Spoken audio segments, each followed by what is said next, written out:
Filosofía de la naturaleza. Los filósofos griegos que estudiaron la naturaleza fueron presocráticos. Ellos trataron de estudiar el origen de los seres naturales. Ellos entendían la naturaleza como algo permanente y que era primordial para ellos. Habla que ésta se mantiene a través de cambios que sufren los seres naturales. Estos cambios eran para bien, pues permitía que los seres naturales fueran estudiados de una mejor manera y tuvieran respuestas de ello. Se interesaba por el problema cosmológico. Eso quiere decir que se refiere al origen del mundo. A todo esto se buscó dar respuesta a ello. Algunos filósofos que estudiaron esta naturaleza fueron tales de Mileto, Heráclito, Anaxágoras, Parménides de Elea. Los filósofos presocráticos se caracterizaban por encontrar el origen de la naturaleza en cosas naturales. Un ejemplo de ello es el agua, el fuego y el aire. ¿Quiénes somos? ¿De dónde venimos y hacia dónde vamos? Son las preguntas que dan origen a la filosofía antropológica, que se encarga del estudio filosófico del hombre, su origen y su naturaleza, y busca determinar la finalidad de su existencia. Mezcla las ciencias naturales y las ciencias humanas para determinar la característica de la especie humana. Platón dice que el ser humano está compuesto por cuerpo y el alma, y es el alma el que le proporciona a éste su inteligencia y su sabiduría. Aristóteles dice que el ser humano es un ser sociable por naturaleza, y es por esto que está provisto por lenguaje y el habla para comunicarse. Puede decirse que al alcanzar el conocimiento del hombre sobre sí mismo, ha sido el objeto primario y principal de la investigación filosófica. La ontología viene del campo de la filosofía, del griego ontos, que es ser o estar, y logos, razonamiento. Se define como la rama de la filosofía que se ocupa de la naturaleza y organización de la realidad. La ontología nos dice que, desde las entidades que existan, que forzosamente han de pertenecer a una de dos categorías dadas: entidades concretas o entidades abstractas.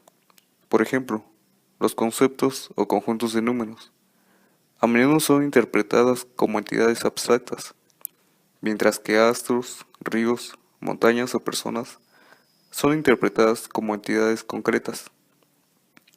Heidegger afirma que existe una ontología fundamental que es llamada metafísica de la existencia, mientras que Leibniz diría de ella que es ciencia de lo que es y de la nada, del ente y del no ente, de las cosas y de sus modos, de la sustancia y del accidente. Periodo helenístico, conocido como la filosofía ética. Nos dice que en esta etapa existían dos corrientes filosóficas: uno, el epicureísmo y el estoicismo. En el epicureísmo dice que fue una escuela fundada por Epicuro de Samos, que sostenía que el placer es el principio y el fin de la vida feliz. También decía que lo malo es aquello que nos produce dolor. Por otra parte, el estoicismo dice que fue una escuela fundada por Zenón de Cito, aunque no fue él quien destacó, sino que fue Séneca. La idea principal de los estoicos es vivir de acuerdo a la naturaleza. Es por esto que ellos debían de dominar las pasiones. Este periodo representa un cambio del sentido de la filosofía, que se convierte en un modo de vida, es decir, una actividad que puede procurar la felicidad terrena. Lo que propició a esta corriente fue la crisis histórica del mundo antiguo.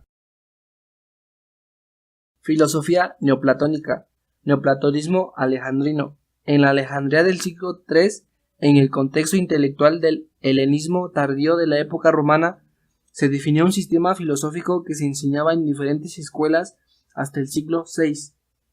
Amonio, Sacas, Plotino. Es la última manifestación en la antigüedad del platonismo y constituye una síntesis de elementos muy distintos, además de los platónicos, con aportes de las doctrinas filosóficas de Pitágoras, Aristóteles o Zenón, unidas a las aspiraciones místicas de origen oriental, hinduista o judío. Concepción filosófica. Según los neoplatónicos, El principio de todo lo existente es la unidad absoluta, lo uno, llamado realidad suprema o gran vacuidad, de la que surgen todas las demás realidades por emanación.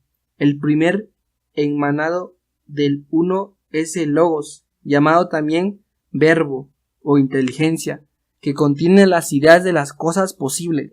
Después, la inteligencia engendra el alma como idea, principio del movimiento y de la materia. El uno, la inteligencia y el alma son las tres hipostasis de la Trinidad neoplatónica. La doctrina central de Plotino es su teoría de la existencia de tres hipostasis o realidades primordiales: el uno, el nous y el alma. El uno de la teoría de Plotino es indescriptible, ya que es la unidad lo más grande hasta tal punto que a veces le domina el propio autor como Dios, único, infinito. Plotino, antes de querer corregir, prefiere guardar silencio que decir algo. El nous.